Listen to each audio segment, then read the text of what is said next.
इतना बड़ा इजराइल और इतना बड़ा अरब वर्ल्ड, पाकिस्तान को भी यहूदियों ने ही बनाया। पाकिस्तान का जीवन बीता किसमें? अपने आका की सेवा में।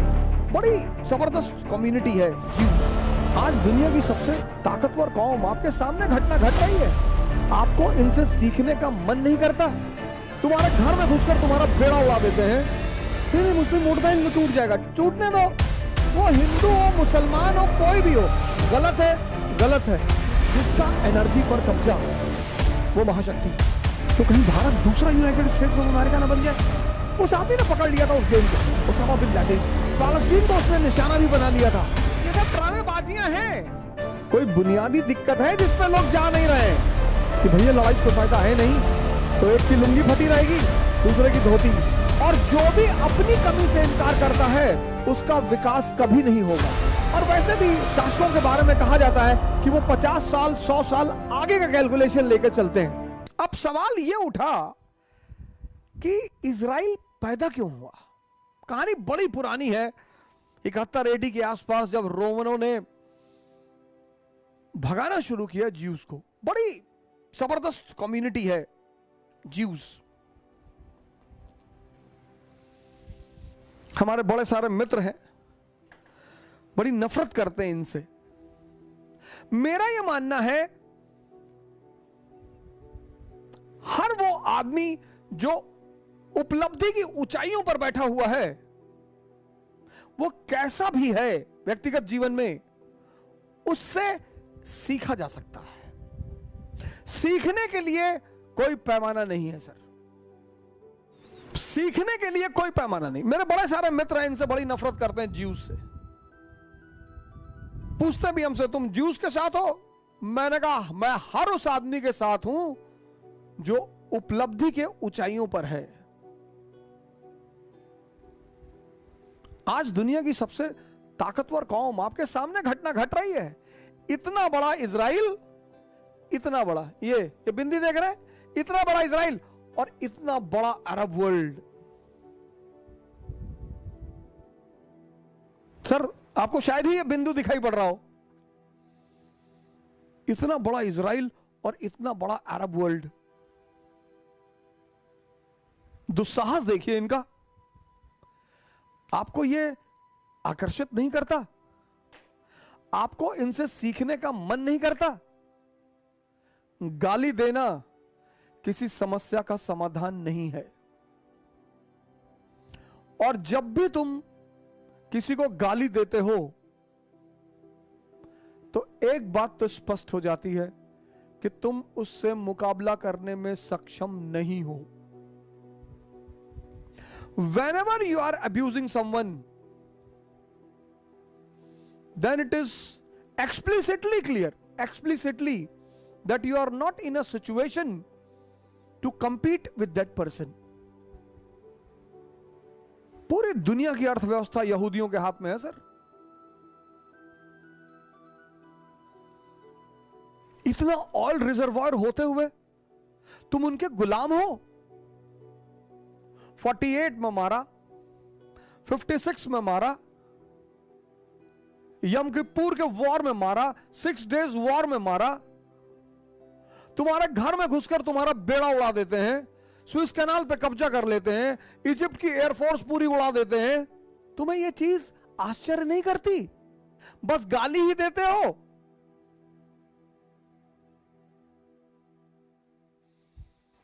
अब सवाल यह उठा कि इजराइल पैदा क्यों हुआ?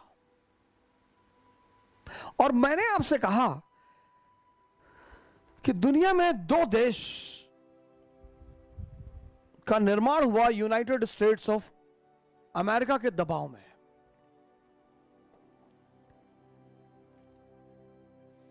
पाकिस्तान को, इजराइल को तो यहूदियों ने बनाया ही, पाकिस्तान को भी यहूदियों ने ही बनाया। यह बात मेरी बड़े सारे मेरे मित्र नहीं मानेंगे, और पाकिस्तानी मित्र तो बिल्कुल नहीं मानते हैं। शायद उनके अहंकार को चोट पहुंचती है,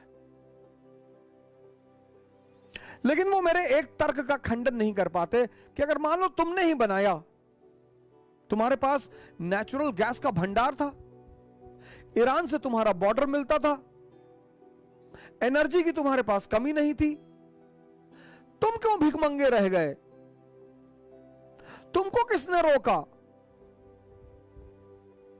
लेकिन आज मैं इस मंच से पाकिस्तान की आवाम से अपील करता हूं कि आप भी इस मुद्दे पर विचार करें कि हमारे लड़ने से फायदा किसका और नुकसान किसका। कब तक तुम F-18 खरीदोगे और भीख मांगोगे, और कब तक हम राफेल खरीदेंगे और भीख मांगेंगे? कब तक? हालांकि मैं बड़ा विरोध करता हूं पाकिस्तान का बहुत सारे मंचों पर, उसके पीछे मेरे कारण होते हैं। कुछ लोगों को मुझे जब टीस पहुंचानी होती है तो मैं कुछ चीजें जानबूझकर बोलता हूं। पाकिस्तान, हिंदुस्तान, बांग्लादेश, ये सब एक ही भूमि के हिस्से हैं, और कभी ना कभी ईश्वर ने चाहा, शायद हमारे ही द्वारा इन सब का एक संघ बनेगा। क्योंकि युद्ध किसी भी समस्या का अस्थायी समाधान नहीं है। वॉर, आज मैं इस मंच से कह रहा हूं, war is not the permanent solution for any trouble in this world. दुनिया में जितनी बड़ी सी बड़ी समस्याएं सॉल्व हुई हैं, सब मेज पर बैठकर ही सॉल्व हुई हैं। कब तक तुम F-18 पर बैठ के ईद का चांद देखोगे, और कब तक हम राफेल पे खड़े होके ड्रिप इरिगेशन करेंगे हिंदुस्तान में? अगर हम वो सारा पैसा हेल्थ सेक्टर और एजुकेशन सेक्टर में लगा दें तो अगले 10 साल में तुम्हारी भी वाह वाह और हमारी भी वाह वाह। और IP, इंडिया पाकिस्तान बन जाएगा इनविंसिबल पावर। कहते हैं कि रहमत अली ने कभी सपना देखा था पाकिस्तान का और पाकिस्तान बना। मैंने भी सपना देखा है IP का, इंडिया पाकिस्तान इनविंसिबल पावर।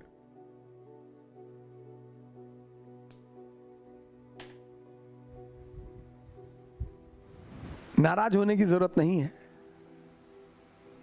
बिल्कुल नहीं है। समझने की जरूरत है। 100 साल तक यूरोप आपस में लड़ता रहा, 100 इयर्स वॉर, और आज यूरोपियन यूनियन सब मिलकर चल रहे हैं। ईस्ट जर्मनी और वेस्ट जर्मनी अलग रहे, आज जर्मनी एक महाशक्ति है।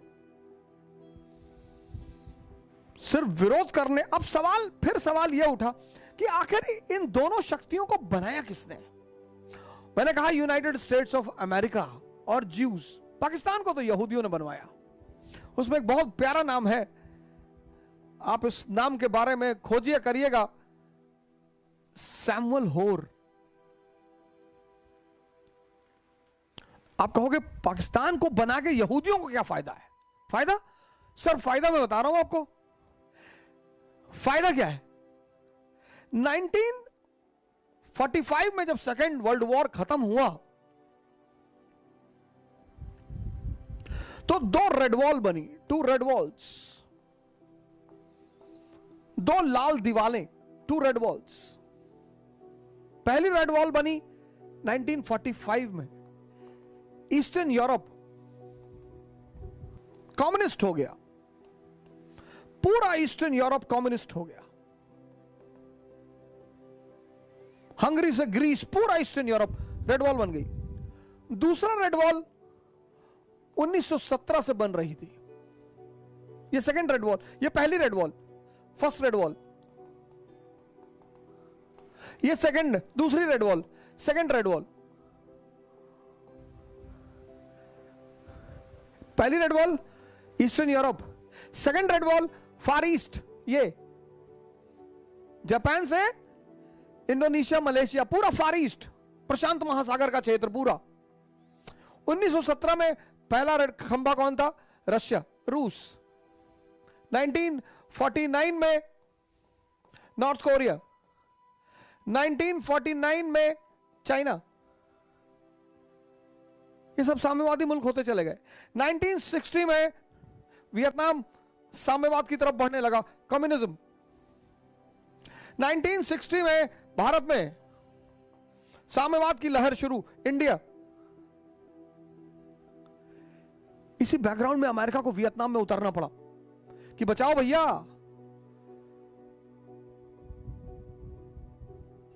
कि वियतनाम को बचाओ। वियतनाम अगर कम्युनिस्ट बना तो जो काट के पत्तों घर बनाते, एक पत्ता गिरा सारा गिर जाएंगे। बोले वही होगा, पूरा साउथ और साउथ ईस्ट एशिया कम्युनिस्ट हो जाएगा। तो एक तरफ तो लाल दीवार बन चुकी है पूर्वी ईस्टर्न यूरोप की तरफ, और फार ईस्ट में अगर लाल दीवार बन गई तो इन दोनों दीवारों के बीच में ऑयल रिजर्वॉयर। और पॉलिटिकल साइंस कहता है कि जिसका एनर्जी पर कब्जा वो महाशक्ति। राजनीति विज्ञान कहता है कि जिसका एनर्जी पर कब्जा वो महाशक्ति। ये दो रेड वॉल, और इन दो रेड वॉलों के बीच ऑयल रिजर्वॉयर। तो पश्चिम ने दो खिड़की बनाई। पहली खिड़की पाकिस्तान 1947 में। इसकी कहानी कहां से शुरू हुई? 1875 से। यह किससे कनेक्टेड था? सेंट्रल एशिया से, ईरान से। और दूसरी खिड़की इजराइल 1948 में। इसकी कहानी कब शुरू हुई? 1897 से। यह किससे कनेक्टेड था? वेस्ट एशिया से।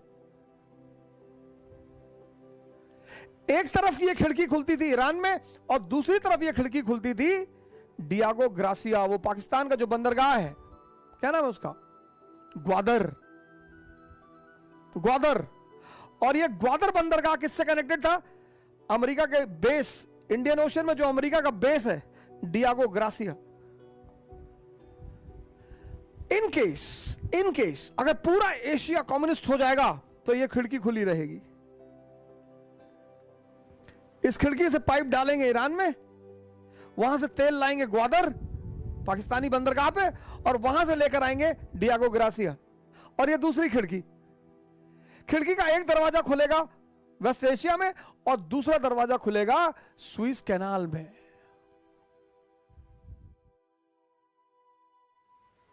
अब मुसलमानों के लिए मुल्क बनाया पाकिस्तान, तो अगर मुसलमानों के लिए मुल्क हो सकता है तो यहूदियों के लिए मुल्क क्यों नहीं हो सकता? मुसलमानों का कोई अपना मुल्क हो ही नहीं सकता, पूरी दुनिया उनकी है। वो जहां सजदा कर दे वही मस्जिद, ऐसा मेरे विद्वान मुस्लिम भाई कहते हैं। जो भी पाकिस्तान का समर्थन करता है, पाकिस्तान को बनवाया किसने? इजराइल को बनवाया किसने? हिंदुस्तान के वो मुसलमान जो पाकिस्तान का समर्थन करते थे, जिन्होंने पाकिस्तान बनाया। आपने कहा मुसलमानों का मुल्क बनाएंगे, अच्छा ठीक है बना लो, बन गया। अब यहूदियों ने कहा हम अपना बनाएंगे, बोले यहूदियों कोई मुल्क नहीं। ये कैसे संभव है सरकार? अगर पाकिस्तान मुसलमानों का मुल्क हो सकता है तो यहूदियों का भी हो सकता है। 1947 में पाकिस्तान मुसलमानों का मुल्क बन गया।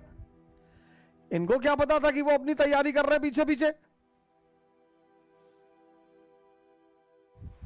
तुम दो विरोधाभासी बातें एक साथ नहीं कर सकते, कर ही नहीं सकते। तुम डबल स्टैंडर्ड की बातें नहीं कर सकते कि पाकिस्तान के लिए मुल्क बनेगा, मुसलमानों के लिए चलो बन गया, अब यहूदियों के लिए नहीं। यहूदियों कैसे बनेगा?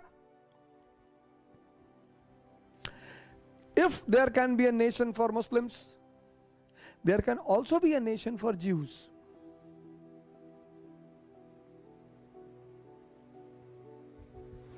इजराइल के पैदा होने से खतरा किसको बढ़ा? इजिप्ट को, लेबनान को, जॉर्डन को और सीरिया को। पैदा कैसे हुए? ये पूरी कहानी ये डायग्राम बहुत इंपॉर्टेंट है सर, बहुत इंपॉर्टेंट सर डायग्राम ये। कल आपको एक कहानी सुनाऊंगा इजराइल के पैदा होने की और पाकिस्तान के पैदा होने, और दोनों कहानियां पैरेलल चलेंगी सर। 1875, 1906, 1906, 1909, 1924, 1930, 1940,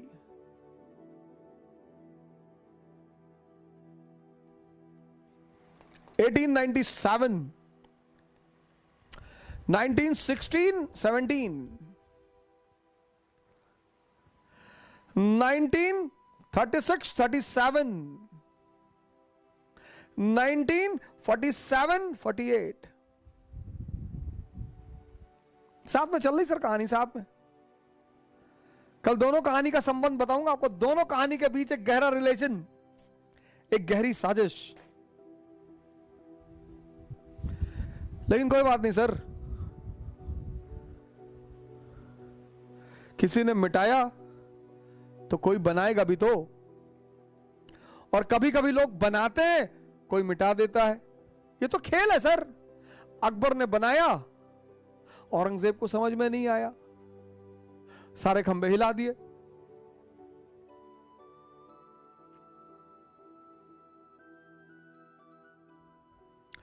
लेकिन कल इजराइल की कहानी जब मैंने खत्म की और मैंने आपको बताया कि इजराइल कैसे पैदा हुआ, पूरी कहानी मैंने आपको सुनाई, वो पूरा एक शो। हालांकि बीच बीच में नौजवान क्रांति की धारा भी चलती रही, इसलिए वो टुकड़ों में धीरे धीरे इधर उधर बट बट कर आपके सामने आता रहा। लेकिन हमारी टीम उस पर काम कर रही है कि वो पूरा एक शो आपके सामने दिया जाए। तो पाकिस्तान, इजराइल पैदा हुआ, कहानी शुरू हुई 1897 से, और फिर 1897 के बाद 1916 और 17 में बहुत बड़ी घटना रही जब दुनिया के मां बापों ने एक्सेप्टेंस दे दी। फिर 1920 सेवर्स की संधि, फिर मैंडेट सिस्टम, फिर 1936, 37 पील कमीशन, फिर 1945 एक बार फिर इजराइल के विवाद को सॉल्व करने की कोशिश, फिर 1947, 48 और इजराइल का जन्म हुआ। यह पूरी कहानी मैंने आपको कल सुनाई। Zion organisation, Balfour declaration, treaty of Sevres, Peel commission, US involvement, David Gurion's declaration, यह पूरी कहानी एक सीक्वेंस में मैंने आपको सुनाई। अब मैंने आपसे कहा था कि इसके साथ साथ मैं आपको एक चीज और भी बताऊंगा कि पाकिस्तान और इजराइल का जो जन्म है उसकी एक ही कॉन्स्पिरेसी है सर, एक साथ पैरेलल। 1875, 1906, 1909, 1924, 30, 1940 और 1947। Parallel sir, parallel story, parallel चल रही है सर, पैरेलल। ये बड़ी मजेदार बात है सर, ये बड़ी मजेदार बात है सर। इस पर लोगों का ध्यान नहीं गया कि यार ये पैरेलल, अब हो सकता है कि यहां पर पाकिस्तान बनाने की मंशा ना रही हो, लेकिन यहूदियों के बारे में, ज्यूस के बारे में और वैसे भी शासकों के बारे में कहा जाता है कि वो 50 साल 100 साल आगे का कैलकुलेशन लेकर चलते हैं। राजा वही बनेगा जिसके पास फार साइटेडनेस होगी, जो आगे की चीजें देख लेता हो वो राजा बनेगा,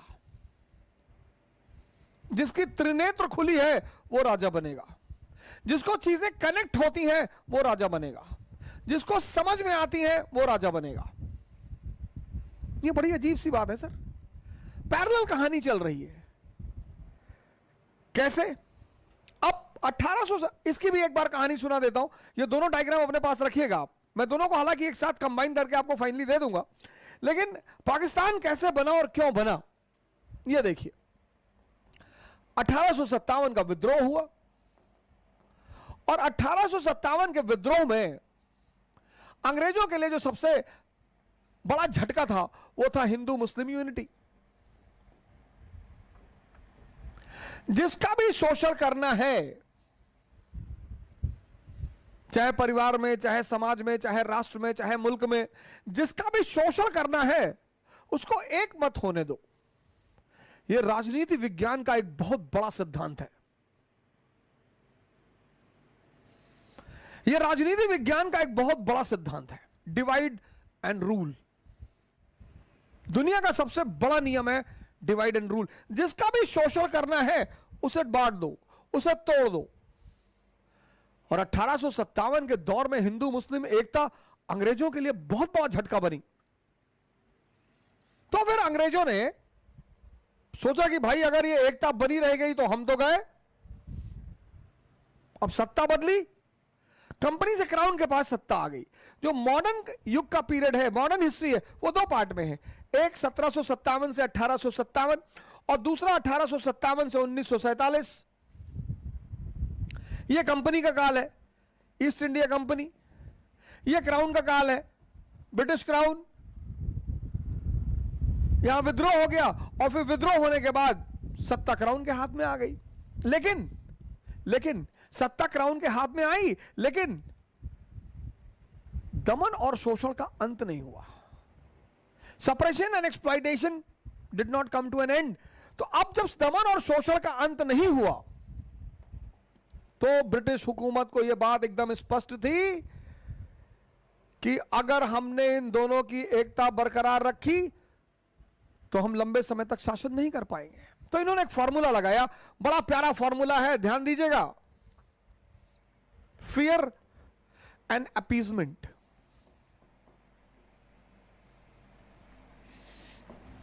यह बड़ा प्यारा फॉर्मूला है और इस फॉर्मूले को 3 लोग इस्तेमाल करते हैं। एक नेता, दूसरा व्यापारी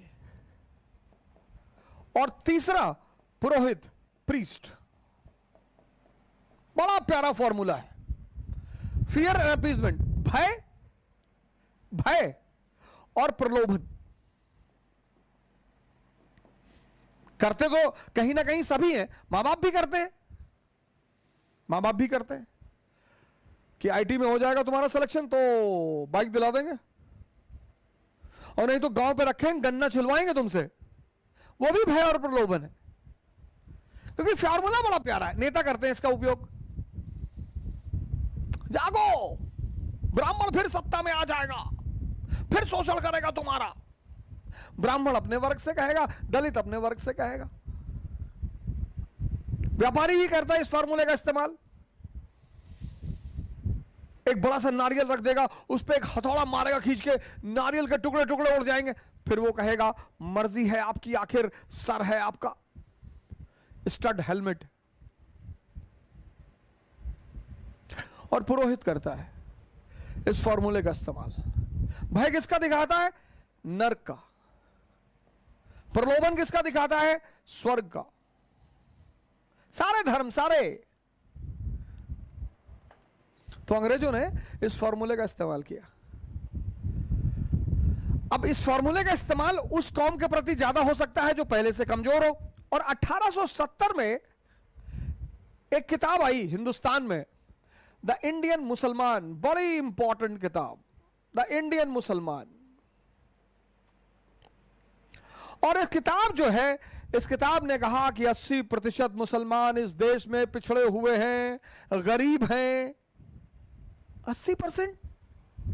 1870 में तब तो आरएसएस नहीं थी, तब तो मोदी नहीं था, तब तो बीजेपी नहीं थी। 1206 से लेकर 1707 भारत में राजा कौन है? मुसलमान। इल्तुतमिश, बलबन, अलाउद्दीन खिलजी, मोहम्मद बिन तुगलक, फिरोज शाह तुगलक, बाबर, हुमायूं, अकबर, जहांगीर, शाहजहां, औरंगजेब।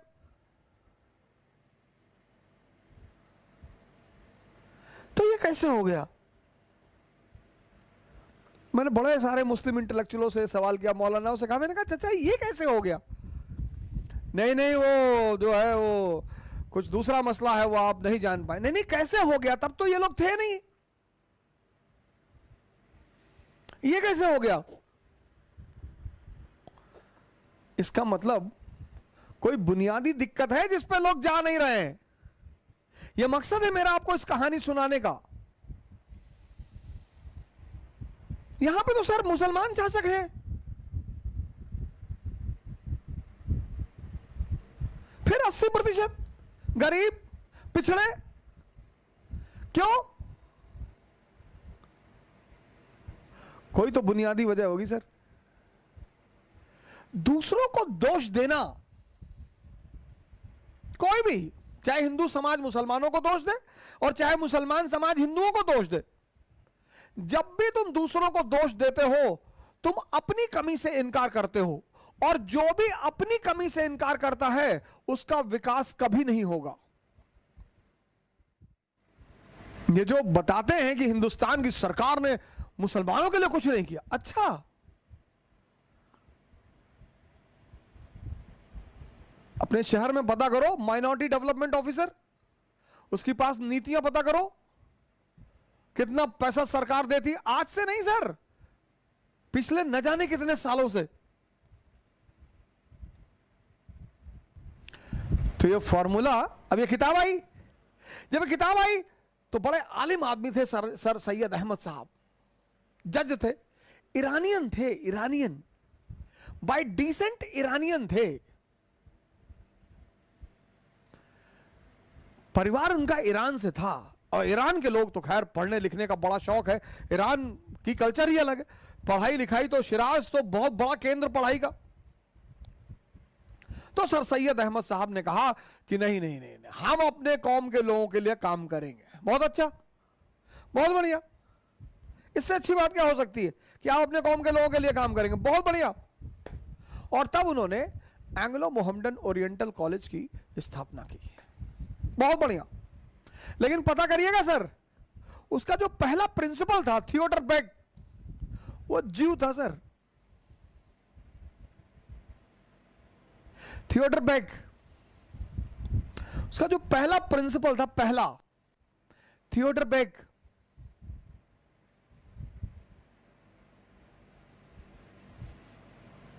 अब जो घनिष्ठ दोस्त, दो घनिष्ठ दोस्त, घनिष्ठ, आपका कोई बड़ा प्रिय दोस्त और आपके दुश्मन के साथ बैठ जाए, और बैठे ना, मुस्कुराए, और एक ही केक में से आधा आधा खाए, तो दर्द तो होगा सर। तो जब अब सैयद साहब को जमीन किसने दी? सरकार ने दी। सारी सुविधा किसने दी? सरकार ने दी। सैयद साहब सरकार की तरफ चले गए, हिंदुओं को दुख हुआ सर, तो रिएक्शन हुआ उसका, और रिएक्शन यह हुआ कि उर्दू को मुसलमानों की भाषा घोषित कर दिया।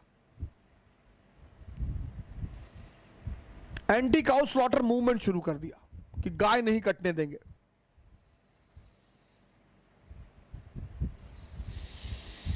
और यहीं से दोनों समुदाय के बीच तनी तना की शुरुआत हो गई 1875 से। अब सैयद साहब ने सारी मदद ली सरकार की। 1885 में जब कांग्रेस बनी तो अंग्रेजों ने सैयद साहब को बुलाया, बोले सैयद साहब अस्सलाम वालेकुम। बोले वालेकुम अस्सलाम, जनाब फरमाए। बोले फरमाना क्या है यार, ये कांग्रेस बनाई है इन लोगों ने और कुछ आप करिए, हमने आपके लिए इतना कुछ किया है। बोले सरकार आदेश करें, क्या करना है। बोले कांग्रेस का विरोध करिए।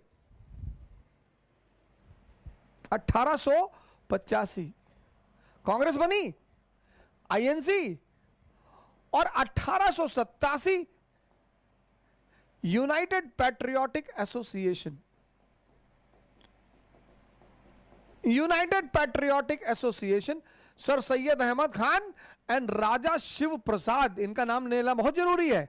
लेकिन ये राजा महाराजा, ये तो वैसे भी अंग्रेजों के पिट्ठू है, शिव प्रसाद तो ऐसे ही जोड़ दिया।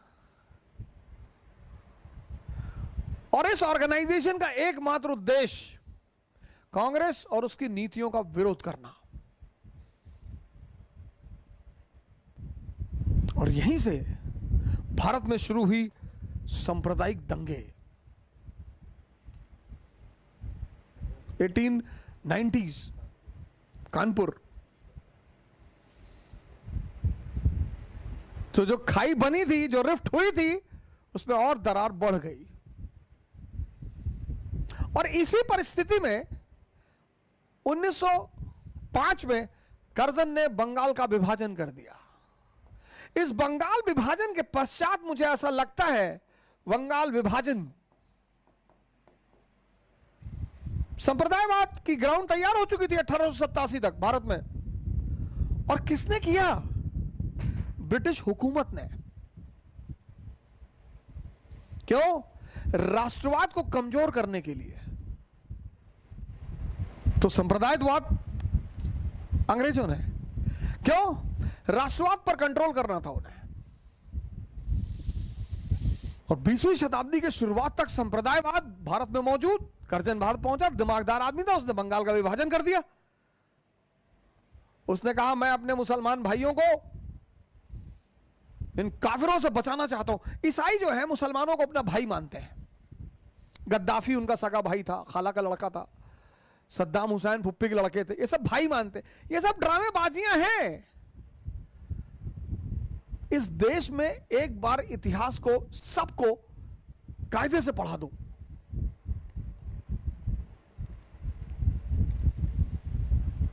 कायदे से। इस देश में इतिहास व्हाट्सएप यूनिवर्सिटी में पढ़ाया जाता है, फेसबुक यूनिवर्सिटी में पढ़ाया जाता है, किंवदंतियों में पढ़ाया जाता है। अजीब अजीब से कॉन्सेप्ट लेकर आते हैं लोग। और कॉन्सेप्ट लाते हैं कॉन्फिडेंस के साथ।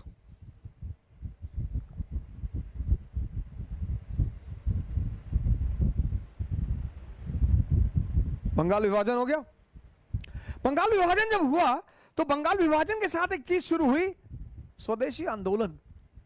दोनों आए, हिंदू मुसलमान दोनों आए। शुरुआत में दोनों आए। कर्जन को इस बात का अंदाजा नहीं था, है तो एक ही। इस देश का मुसलमान भी तो इस देश की मिट्टी का है तो सब एक ही ना, है तो सब इसी मिट्टी के।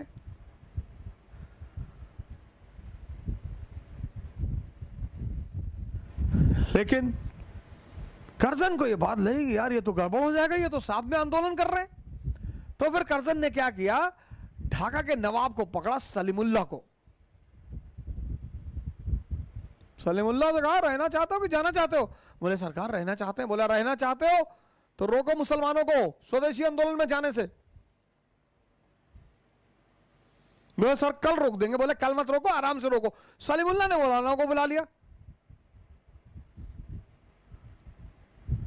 मौलाना ने कहा सरकार शुक्रवार का टाइम दे, शुक्रवार के बाद कोई मुसलमान नहीं जाएगा स्वदेशी आंदोलन में। और शुक्रवार की नमाज हुई, मौलाना ने कहा स्वदेशी आंदोलन तो इस्लाम के खिलाफ है। सर हमें एक बार कोई ऐसा विद्वान मुसलमान का मिलाइए जो ये साबित कर सके कि इस्लाम के खिलाफ क्या क्या है। इस्लाम के खिलाफ इस दुनिया में कुछ भी नहीं है। ये समस्त यूनिवर्स उसका है, ब्रह्मांड। वंदे मातरम बोल दोगे तो ईमान छूट जाएगा। चाइना का सामान है कि कोई गारंटी नहीं ईमान की। हम चाहते हैं कि एक बार ये जो बहुत बड़े बड़े, इसीलिए मैंने थोड़ा बहुत अध्ययन किया, 10-20 किताबों को पढ़ा। एक से एक मुसलमान इस देश में रहे, उनका ईमान कभी खतरे में नहीं पड़ा। और मैं इस देश की जो आम जनसंख्या है, मैं हमेशा कहता हूं कि 70% देश के लोग इनोसेंट हैं, वो चाहे हिंदू हैं चाहे मुसलमान हैं। ये जो 20% है ना, 20 जो मलाई खा रहे हैं देश की, जो भड़का रहे हैं अपने अपने वर्ग को और दलाली खा रहे हैं, ये दिक्कत उनकी है।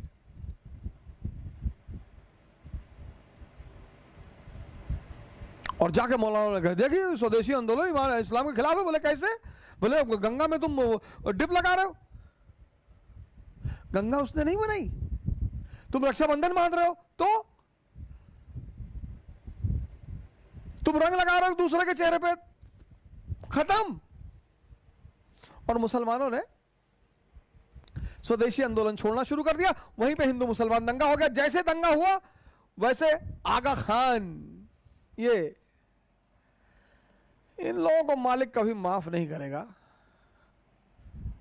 ये गए लॉर्ड मिंटो से मिलने, आगा खान डेलीगेशन, आगा खान डेलीगेशन मिंटो से मिलने का कि सरकार हिंदू हमको मार रहे हैं, सरकार हमको सुरक्षा दीजिए, सरकार और हमको प्रमोशन दीजिए। तो मिंटो ने कहा कि ऐसा भिखमंगों की तरह सरकार से नहीं मांगा जाता है, कोई यार संवैधानिक दल बनाओ। सरकार से चले आए बाहर खड़े होकर मांग रहे हैं साहब रिजर्वेशन दे दो, कुछ दल बनाओ, दल पार्टी बनाओ। बोले पार्टी बना लेंगे सर। और 1906 में बन गई मुस्लिम लीग।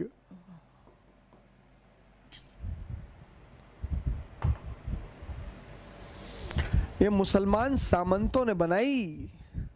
और जैसे ही मुस्लिम लीग बनी, राष्ट्रवादी मुसलमानों ने तुरंत इसका विरोध किया। एक नया आंदोलन चला भारत में, अहरार आंदोलन 1907। पढ़िएगा,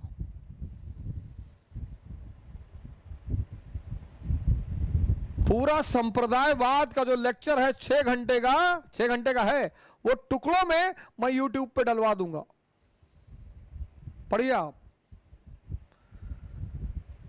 इस देश को 2 जहर से बचाना है। एक जातिवाद, उसके लिए मैंने पूरी एंशिएंट इंडिया फ्री कर दी है। 3 तारीख से आपको एक अंश डेली मिलना शुरू हो जाएगा।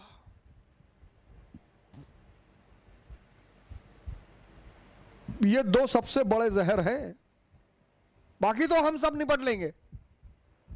ये 2 जहर, एक संप्रदायवाद, एक जातिवाद, अनावश्यक, बिना मतलब।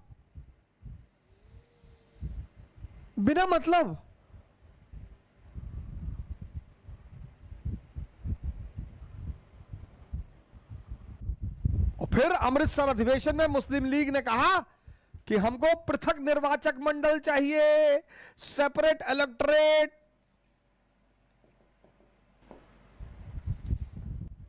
सरकार ने यह सुझाया था, बोले ले लो।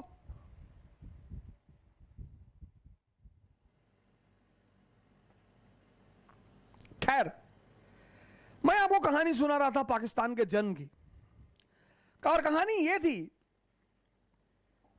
कि जब नेशनल मूवमेंट शुरू हुआ हिंदुस्तान में, राष्ट्रीय आंदोलन,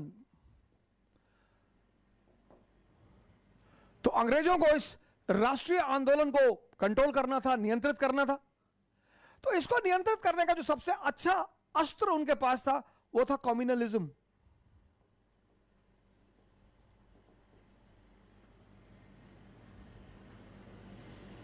इसलिए 1857 के बाद आप हिंदुस्तान में 2 धारा देखोगे, एक राष्ट्रवाद की धारा, नेशनल मूवमेंट की धारा, और दूसरी कम्युनलिज्म की धारा।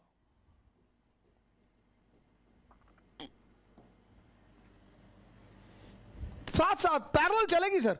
1905 एविडेंस लीजिए, 1905 स्वदेशी movement, 1906 Muslim league. You Congress, you are not the representative of entire India. You are not the representative of all Indians. Muslims, they have their own party.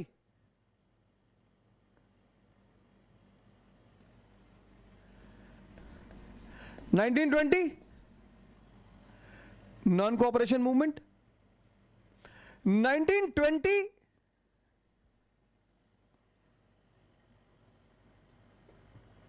20s, 24, 23, 24, 1922 to 30, golden era of communalism, series of events,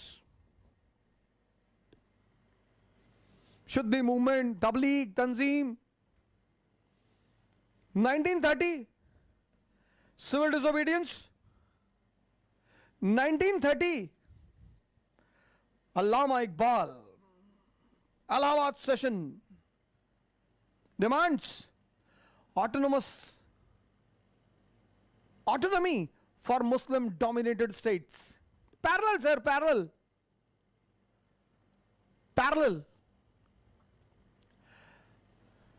It was a very good weapon in the hand of English. Later on it became a very good tool in the hand of Indian leaders. सबने use किया है sir, सबने।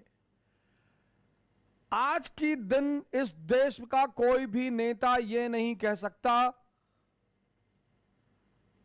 कि मैंने communalism को use नहीं किया, मैंने कास्टिसिज्म को यूज नहीं किया, मैंने छात्र रीजनलिज्म को यूज नहीं किया। सबने।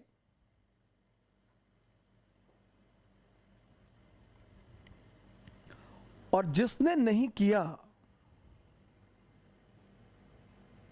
वो पर्दे पर कहीं है ही नहीं। सबने।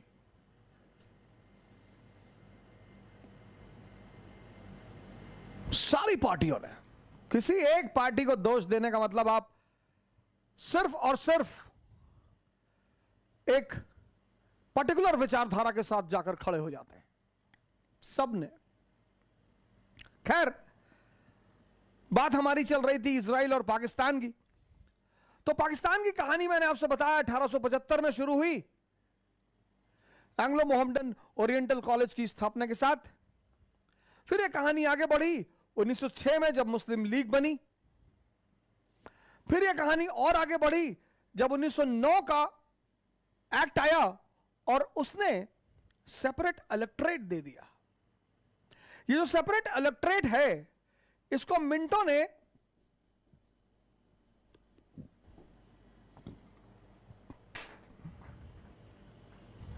ड्रैगन्स टीथ कहा। Dragons teeth. क्या कैलकुलेट करके चाल देखी उन्होंने। पृथक निर्वाचक मंडल। इस पृथक निर्वाचक मंडल का जो सरकार का उद्देश्य था, सेपरेट इलेक्टोरेट 1909, सेपरेट इलेक्टोरेट। सरकार ने कहा कि इस देश का मुसलमान बहुत पिछड़ा हुआ है। अच्छा, इस देश का मुसलमान बहुत पिछड़ा हुआ है, बैकवर्ड है। क्यों? आरएसएस की वजह से? नहीं, आरएसएस यहां कहां है? बीजेपी? नहीं, बीजेपी भी नहीं है। अरे तो फिर क्यों पिछड़ा हुआ है? नहीं, पिछड़ा हुआ है बस। अरे भैया, तो कोई तो वजह होगी, पिछड़ा रहा होगा। नहीं, पिछड़ा हुआ है। हम बस कह रहे हैं पिछड़ा है तो पिछड़ा है बस। अच्छा ठीक, चलो पिछड़ा है। फिर तो हम उसको पृथक निर्वाचक मंडल दे रहे हैं। किस लिए? सेपरेट इलेक्टोरेट दे रहे हैं। किस लिए? उसको समाज के मुख्य धारा में लाने के लिए। अच्छा, तुम उसको समाज के मुख्य धारा में लाना चाहते हो जी? ओहो, तो इसको रिजर्वेशन दे दो। बात तो वही है ना कि भैया को खांसी आ रही है, रम पिलाना पड़ेगा। तो रम 10 दिन पिला दोगे, नशेड़ी हो जाएगा। काढ़ा पिला दो, अदरक का रस मिला के पिला दो, वो भी गर्म होता है। पाए का जूस दे दो, वो भी गर्म है। नहीं, वो रम ही चलेगा इसके लिए।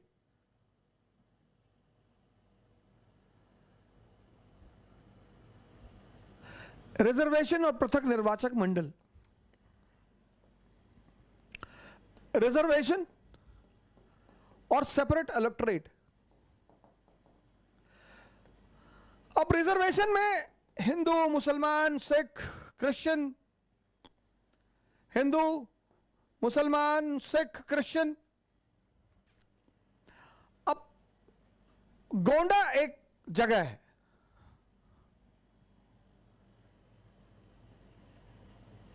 अब गोंडा अगर मुसलमानों की रिजर्व सीट घोषित होती है, मुसलमानों की, तो प्रतिनिधि जो होंगे, कैंडिडेट, वो सिर्फ मुसलमान होंगे, ओनली मुस्लिम्स। पर इनको वोट सभी करेंगे।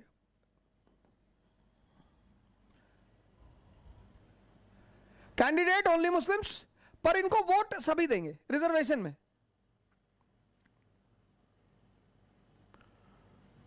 तो अगर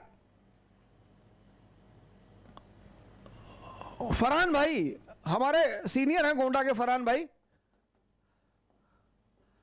फरहान अहमद हमारे सीनियर हैं, बड़े अच्छे इंसान हैं, तो आशा करता हूं कि वो कभी ना कभी गोंडा से सांसद बनेंगे। तो अगर फरहान भाई हमारे गोंडा से इलेक्शन लड़ते हैं और फरहान भाई गोंडा के एमपी बनते हैं रिजर्वेशन के अंतर्गत, तो वो सबको रिप्रेजेंट करेंगे, वो सबकी बात करेंगे। लेकिन अगर गोंडा को सेपरेट इलेक्टोरेट सीट डिक्लेयर की जाती है तो candidate only Muslims, voted by only Muslims. अब यहां अगर फरहान भाई एमपी बनते हैं तो वो सिर्फ मुसलमानों की बात करेंगे, और वो जब सिर्फ मुसलमानों की बात करेंगे तो इससे अलगाववाद पैदा होगा, सेपरेटिज्म।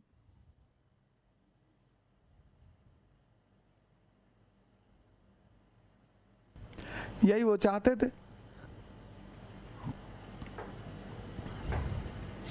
यही वो चाहते थे। और इस देश के लोगों को एक आदत है अपीज करने की, बहुत बड़ी संख्या में आदत है अपीज करने की। वो हिंदू हो, मुसलमान हो, कोई भी हो, गलत है, गलत है। और मुसलमानों को बर्बाद होने की इस देश में सबसे बड़ी वजह, जिसको सुनकर वो बहुत तिलमिला जाते हैं, और तुम तो आरएसएस के आदमी हो, पॉलिसी ऑफ अपीजमेंट। कब से? 1916 से। काम करो उनके लिए, अपीजमेंट क्यों कर रहे हो? नहीं नहीं, मुस्लिम वोट बैंक टूट जाएगा, टूटने दो। एक डॉक्टर अंबेडकर ने दलितों की किस्मत बदल दी, एक। क्यों? क्या मांगा उसने गवर्नमेंट से? शिक्षा। उन्होंने कहा मेरे लोगों को शिक्षा दे दो बस, हम एमपी बने ना बने, हम मिनिस्टर बने ना बने, हमारे लोगों को आप पूरा समझौता पढ़िए, पूरा आप गांधी और अंबेडकर का पूरा समझौता पढ़िए, उसमें मांगे देखिए अंबेडकर साहब की गांधी जी से, शिक्षा। A part of budget will be allocated for the education of Dalits. ये अब 1909 में जब ये सेपरेट इलेक्टोरेट मिला तो 1924 तक पहुंचते पहुंचते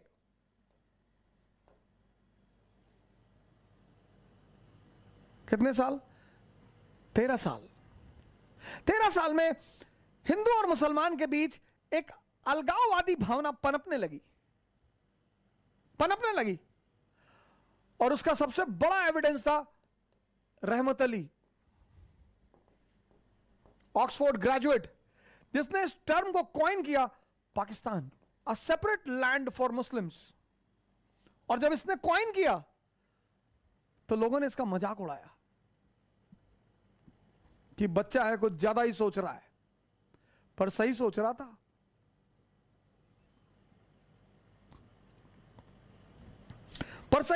सर, एकदम सही सोच रहा था। जब इसने इस टर्म को कॉइन किया तो लोगों ने इसका मजाक उड़ाया, हंसी उड़ाई कि बच्चा है यार, अभी छोटा सा ग्रेजुएशन कर रहा है, ऐसा ही बोल दिया होगा, पर सही सोच रहा था।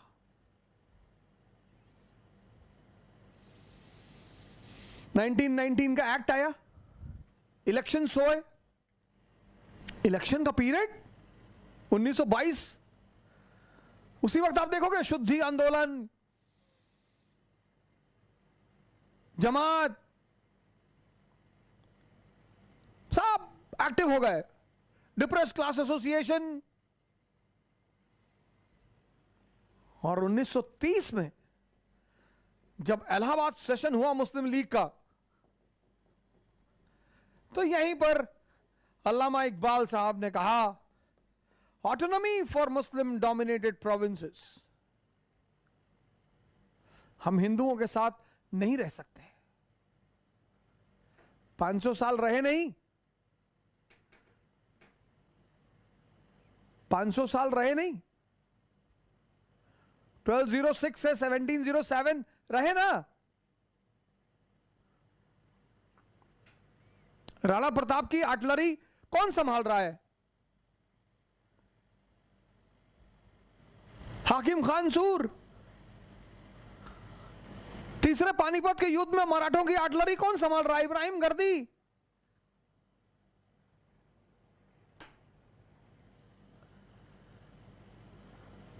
शिवाजी की स्पेशल विंग है मराठों की, मुगलों से लड़ने के लिए।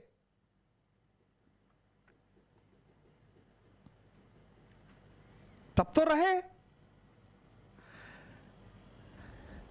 इकबाल साहब कुछ और ही कैलकुलेट कर रहे थे, कुछ और ही कैलकुलेट कर रहे थे, कुछ और ही लोगों के संपर्क में थे। बड़े आलिम आदमी थे, बड़े मतलब खुदी का कॉन्सेप्ट जो इनका है वो इतना बड़ा कॉन्सेप्ट है, वो लगता है कि एनलाइटनमेंट के बहुत करीब रहे होंगे।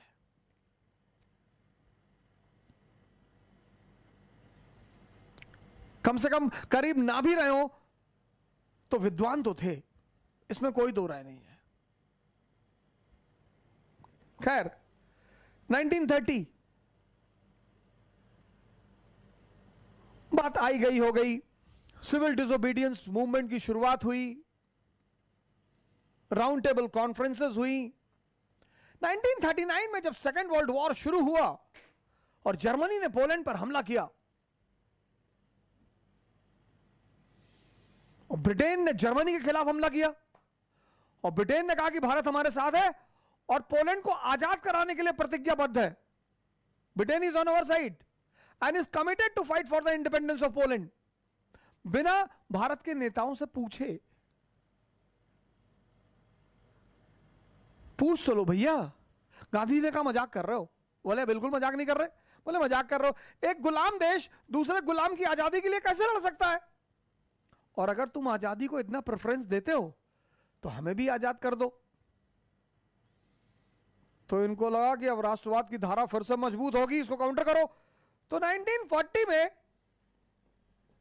लाहौर सेशन हुआ मुस्लिम लीग का और यहां पे मोहम्मद अली जिन्ना ने डिमांड की कि मुसलमानों के लिए हमें एक अलग राष्ट्र चाहिए, पाकिस्तान। तब पर भी लोगों ने इतना ज्यादा वो नहीं लिया, पर तब तक इजराइल की पृष्ठभूमि भी तैयार हो चुकी थी। अब सवाल यह था कि अगर इजराइल बनेगा 1940, गौर करना, इजराइल की कहानी बता चुका हूं।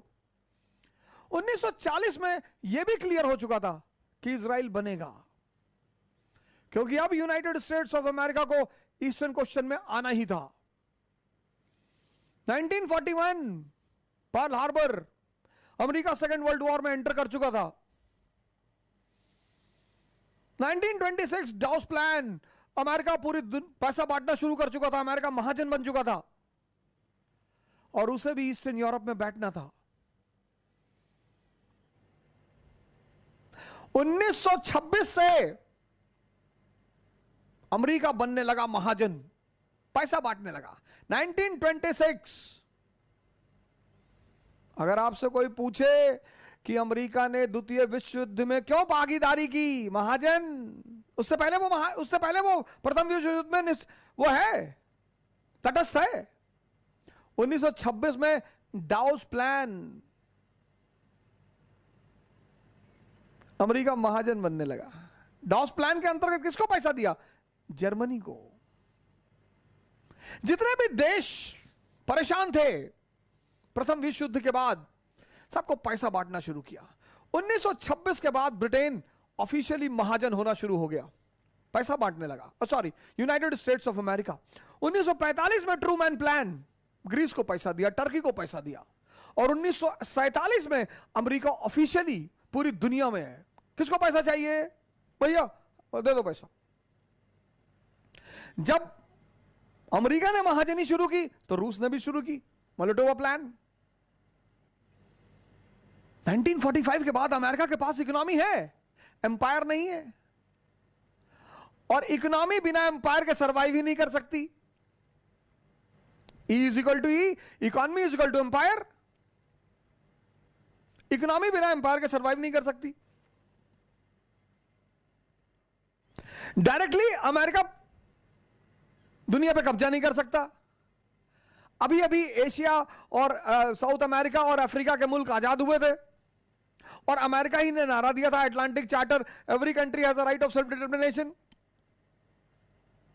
उधर रूस कम्युनिज्म, इंपीरियलिज्म के हम खिलाफ है, तुम किसी पे कब्जा कर ही नहीं सकते। सॉरी, लेकिन नियम तो नियम है ना सर। अगर तुम इकोनॉमी के पीठ पे पहुंचोगे तो साम्राज्य तुम्हें चाहिए। तो इन लोगों ने एक दूसरा रास्ता निकाला, बैकडोर रास्ता, मार्शल प्लान, पैसा बांटो। ये सब नए नए मुल्क आजाद हुए थे, पैसा इनके पास था नहीं, इनको भी विकास करना था, डेवलप करना था, तो इन्होंने कहा पैसा बांटो, मार्शल प्लान। अमेरिका ने कहा पैसा बांटो। रूस ने कहा यार ये तो पैसा बांट के पूरी दुनिया पे कब्जा कर लेगा। तो रूस ने अमेरिका के मार्शल प्लान को क्या कहा? Dollar imperialism. रूस ने कहा कि पूरी दुनिया पर अमेरिका डॉलर की ताकत से कब्जा करना चाहता है। और फिर रूस ने एक नया प्रोग्राम चलाया, मोल्टोवा प्लान, कि जो भी देश कम्युनिज्म के नियम को मानेंगे हम उन्हें आर्थिक सहायता देंगे। मोल्टोवा प्लान। अब नेहरू जी भारत 1947 में भारत पैदा हुआ, पाकिस्तान ने तो तुरंत अमेरिका से पैसा ले लिया कि भैया हमको दे दो भैया, पाकिस्तान को दे दिया। पाकिस्तान तो लाडला बेटा 1947 में, हाँ बोले ले ले बेटा, ले ले, ले लिया। 1926 डाउस प्लान, अमेरिका पूरी पैसा बांटना शुरू कर चुका था, अमेरिका महाजन बन चुका था, और उसे भी ईस्टर्न यूरोप में बैठना था, और ब्रिटेन के कंधे पर सर रखकर उसने अपने बैठने की जगह भी तैयार कर ली थी।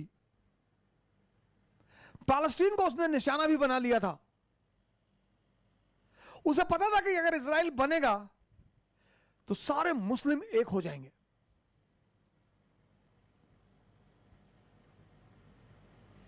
यह बात उन्हें पता थी कि सारे एक हो जाएंगे, सारे, हमारे पास कोई ग्राउंड ही नहीं बचेगा।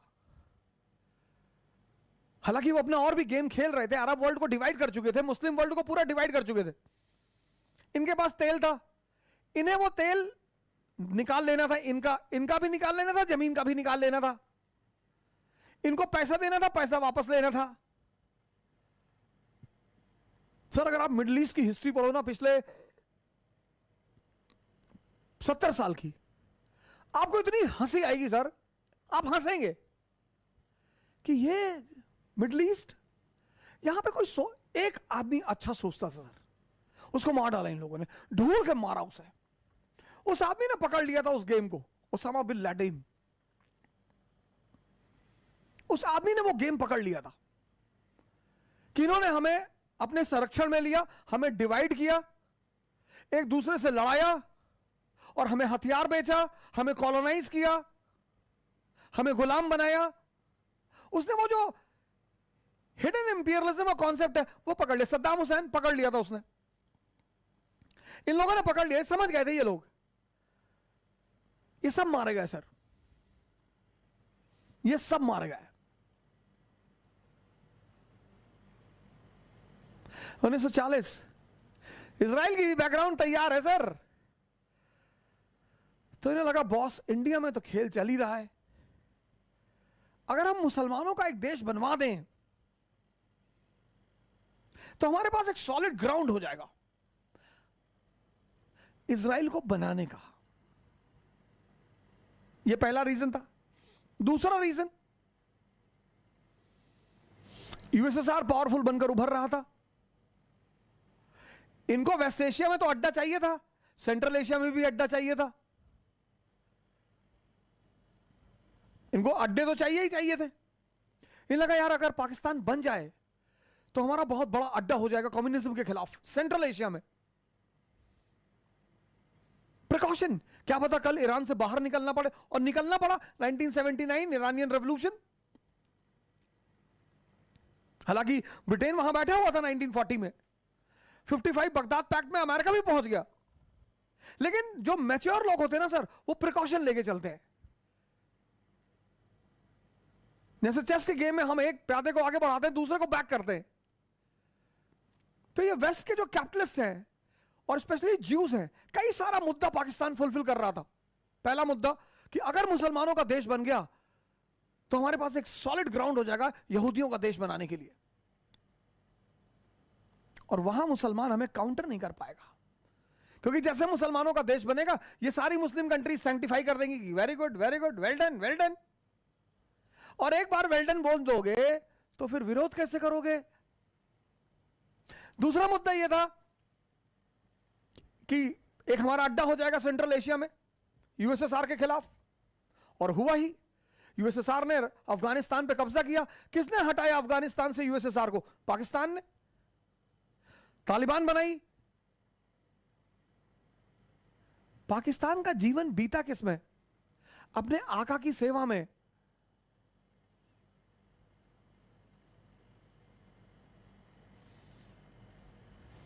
चौथा बात यह था, इन केस पूरी एशिया अगर कम्युनिस्ट हो जाए, इन केस, रेड वॉल वाला कॉन्सेप्ट मैंने आपको बताया। यह तीसरा रीजन था कि इन केस अगर पूरा एशिया कम्युनिस्ट हो गया तो सेंट्रल एशिया में हमारा एक कैपिटलिस्ट अड्डा बचा रहेगा। और सबसे बड़ी बात, पाकिस्तान बनाने के रीजन, पहला रीजन, इजराइल का रास्ता खुल जाएगा, क्योंकि अगर मुसलमानों का देश हो सकता है तो यहूदियों का भी हो सकता है। दूसरा रीजन, सेंट्रल एशिया में अड्डा, बेस इन सेंट्रल एशिया। चौथा रीजन, प्रिकॉशन अगेंस्ट कम्युनिज्म।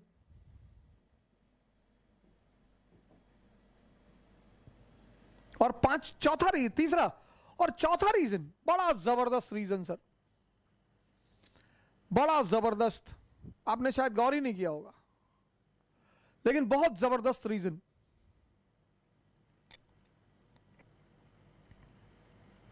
कि भारत को आजाद कर देंगे। भारत के पास रिसोर्सेस है, कॉटन है, कोल है, आयरन है, ह्यूमन रिसोर्स है, काबिल नेता है। तो जो हाल यूएस का हुआ 1787 में, हमने यूएस को आजाद कर दिया और फिर यूएस सुपर पावर बन गया। और आज हम अगर भारत को आजाद कर देंगे बिना किसी टेंशन के, तो ये तो दूसरा यूनाइटेड स्टेट्स ऑफ अमेरिका बन जाएगा। क्या कमी है इसके पास? और पाकिस्तान अगर भारत में रहेगा तो भारत की सीमा ईरान से मिलेगी, एनर्जी भी मिलती रहेगी, ऑयल भी मिलता रहेगा, नेचुरल गैस भी मिलता रहेगा। ये अमेरिका की कहानी दोहराना नहीं चाहते थे, क्योंकि उनको पता था कि भारत के पास सारी क्षमता है। एक गलती ये कर चुके थे पीछे,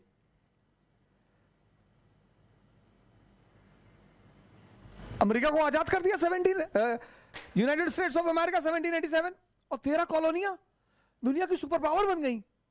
क्यों? ह्यूमन रिसोर्स, कॉटन, कोल, आयरन, एनर्जी।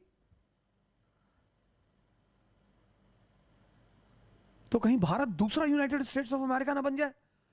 पता लगा अभी हम 2 नंबरदार लड़ रहे हैं, एक तीसरा नंबरदार खड़ा हो जाएगा, फिर क्या करेंगे? बोले बॉस एक काम करो, उलझा दो। यूएस की स्टोरी रिपीट नहीं करना चाहते थे।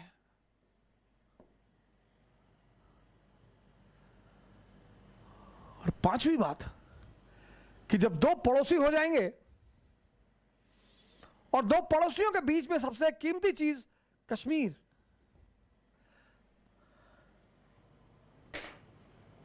अल्लामा इकबाल साहब की कैलकुलेशन फेल कर गई। उनको पता था कि अगर पाकिस्तान नहीं बनेगा तो कश्मीर को इंडियन यूनियन के साथ जाना पड़ेगा, तो कश्मीर को इंडियन यूनियन के साथ जाना पड़ेगा। Kashmiris are one of the most intellectual people in this world. हमारी सेपरेट आइडेंटिटी बचेगी नहीं। लेकिन वेस्ट सोच रहा था कि कश्मीर के मुद्दों को अभी सॉल्व ही मत होने दो, मुद्दा फंसा दो और दोनों को हथियार बेचो, तो एक की लुंगी फटी रहेगी, दूसरे की धोती। एक F-18 खरीदेगा, दूसरा रफेल, और ड्रेन ऑफ वेल्थ चलती रहेगी। तो कहने के लिए तो ये आजाद रहेंगे, लेकिन हम इनका इकोनॉमिक शोषण करते रहेंगे। अगर पाकिस्तान को 47 में कोई नेहरू मिला होता ना, तो आज भारत पाकिस्तान से दोस्ती का हाथ जोड़ रहा होता। लेकिन पाकिस्तान का दुर्भाग्य, ना उसे नेहरू मिला, ना उसे शास्त्री मिला, मिले ही नहीं ये सब नेता उसे, ना उसे बिस्मार्क मिला, ना उसे लिंकन मिला। थे, ऐसा नहीं थे, थे। ऐसा थोड़ी कि पाकिस्तान में इंटेलेक्चुअल नहीं है, जानकार नहीं है, समझदार नहीं है, बिल्कुल है। लेकिन किसको समर्थन मिलेगा? गब्बर किसके साथ खड़ा होगा? जब जब पाकिस्तान ने कोशिश की कि भारत से समझौता, वहां भी बड़े सारे राजनेता थे जिन्हें इस बात का एहसास होता था कि यार हम भूखे नंगे लोग, यार हम क्यों हथियार खरीदे, समझौता कर लो यार, कुछ रास्ता निकाल लो बीच का। जब जब किसी नेता ने भारत के साथ समझौते की कोशिश की, तख्ता पलट हो गया। नवाज शरीफ तो मरने से बचे। ऐसा नहीं कि उधर लोगों को समझ में नहीं आता, उधर भी आता है। और हमने तो हमेशा कोशिश की, हमेशा, कि भैया लड़ाई से कोई फायदा है नहीं। ये मैं आपको कंपेयर कराना चाहता था। वर्ल्ड वॉर खत्म हुआ, 1945 का इलेक्शन हुआ, पाकिस्तान बनने की संभावनाएं खत्म हुई, खत्म नहीं हुई। कैबिनेट मिशन प्लान आया, संविधान सभा का इलेक्शन हुआ, कांग्रेस फिर मेजॉरिटी में आ गई, और तब जिन्ना साहब ने कहा 16 अगस्त 1946 डायरेक्ट एक्शन डे, लड़कर लेंगे पाकिस्तान। किसके बल पे? बोले अंकल के बल पे। अंकल तो हैं ही हमारे साथ। और फिर 1947 में पाकिस्तान बना लिया, और 1948 में इजराइल बन गया। यह अमेरिका का अड्डा है वेस्ट एशिया में, यह अमेरिका का अड्डा है सेंट्रल एशिया में।